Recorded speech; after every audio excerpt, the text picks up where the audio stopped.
All right, it's recording. All right. Hey, everybody. So this week we are talking about ethics.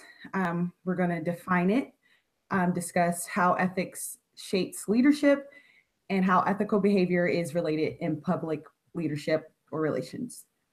So, any volunteers to start off first in defining ethics? I will. Yeah. All right. Ethics is kind of like a broad term. It's very vague. I couldn't find one definition, but I think the quote from Albert Einstein pretty much summarized it, essentially stating like what your feelings are telling you is right or wrong, what your religious beliefs or just what your beliefs are, what the law requires, and just the standards of society. That all kind of encompasses ethics, I guess. Okay. All right. What about you, Melissa? I would like to say, I was reading in the book Kant's Perspective, and I really liked how he said, act so that you treat humanity, whether in your own person or that of another, always as an end and never as a means only. So in essence saying that not everyone is just a means to an end, but it's treat them as though they're human and that they have something to give no matter what. You don't have to necessarily get something out of them. Gotcha. Okay. So that's like a very specific like code of ethics, kind of like something that you would. Yeah, they call it the imperative ethic. Imperative ethic. Okay, cool. So there's also like the utilitarianism, justice with fairness, virtue ethics. Yeah, there's so many, right? Different types of ways people view ethics. Yeah. All right, Robbin, what you think? I had to take an ethics class. I don't know if any of you have had to take an actual ethics class. And they talk a lot about Immanuel Kant a lot. And the more you read into him, the more he really had kind of nailed it with a real broad definition. So I thought he did a really good job. But and Melissa, you were great. You totally said what it was. I kind of like the utilitarianism viewpoint. I think that kind of brings it more up to the 20th or the 21st century. I think that our government tends to be utilitarianism, and but I think ethics is basically within every single one of us. I think we all know what is right and what is wrong. We know when we're doing something, and I think we were raised that way. You know, we learned right and wrong from a very young age. From when we first tried to grab that cookie as a kid, you know, to later in life when you're in your company and taking home a pen is probably not a good idea, you know. I think we all know instinctively right and wrong. So you're saying like it's innate, sort of like you're like kind of born with like this like compass or sort of feeling. That's great. It's innate. Yes. All right, Sarah. What do you think? I just think like the basic book definition was really good for ethics, how it just explains it's the standards of moral conduct in human behavior and right and wrong. I think that basically sums up everything. And I feel like most people know when they're doing something wrong because they get like a gut, like a bad feeling, or they have guilt. So I feel like exactly what Robbin was saying and what you were saying, Katrina, it's like an innate human sense that we all have. Yeah, unless you're a psychopath, right? Yeah, exactly. Exactly. That's why I said most people usually. I'm totally kidding. Yeah, definitely. I think that we're all born with like a conscience, but also you're raised, it's environmental, right? You're raised to think that certain things are more ethical than others. Like I'm sure that there's a lot of people that do things that we're like, why would they do that? Oh my gosh, but they think it's okay. So everyone's raised and environmentally changed to think that something is okay when not everyone agrees. So ethics can be very not so black and white, right? Like not everything is common sense, right? Like right. You might think, oh, that's everyone knows that's wrong, but Yeah. Not everyone Yeah, thinks that. and then we kind of come into terms with the idea of nature versus nurture. You know, are we born with these ethics, or, you know, are they so ingrained and conditioned in our lifestyle that we didn't realize that somebody nurtured us that way? Yeah. Right, definitely.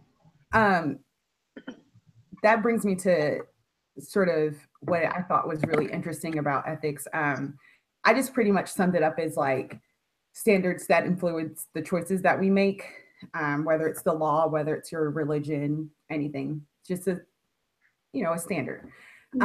But something I thought was interesting was like, I thought ethics was sort of like this enduring thing, you know, like that never changes in the person, or like sort of like equated it with values. But after like listening to the lecture where she's like, it's necessary to examine one's standards to make sure they are reasonably well informed, like that really kind of opened my eyes to like, oh wait, like sort of like check yourself, like ethics can be changed. Like you said, it's different for everything. Not everything is common to everyone. So it was a big takeaway for me, like, oh, remain open-minded and sort of evaluate where you are as far as right and wrong is concerned.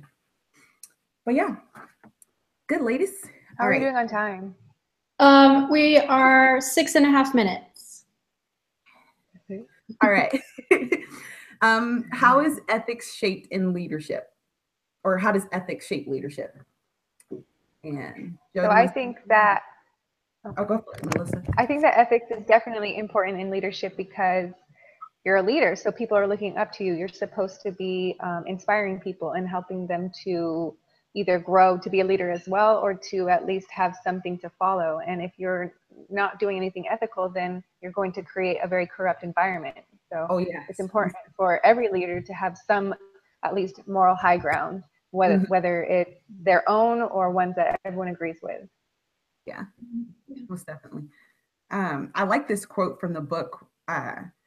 It goes, standards of moral judgment are critical to the practice of leadership because unethical leaders can do significant damage to groups, organizations, and societies. So like you said, it's just like, it's up to them to like help people kind of cultivate what's right and what's wrong. And if they don't, then we have situations like what? I think one of the examples was, Hitler in the book, and, Stalin and all these other people. Yeah, Yeah, you're going to create a terrible following of people that are involved in something. I also liked the comparison between casting light or shadow. So I feel like was like a really good example of like how unethical leadership will cast the shadow, and how ethical leadership and people that lead with good ethics and good standards and moral conduct lead people into the light and like have a good society or a good group or whatever you're leading. I really liked that example from the book. True that whole good versus evil sort of, yeah. And about that dichotomy of like a good versus evil leader, I think that definitely goes hand in hand with ethics, because you can be a good leader but not an ethical leader. So back to the example of Hitler, he was a very effective leader.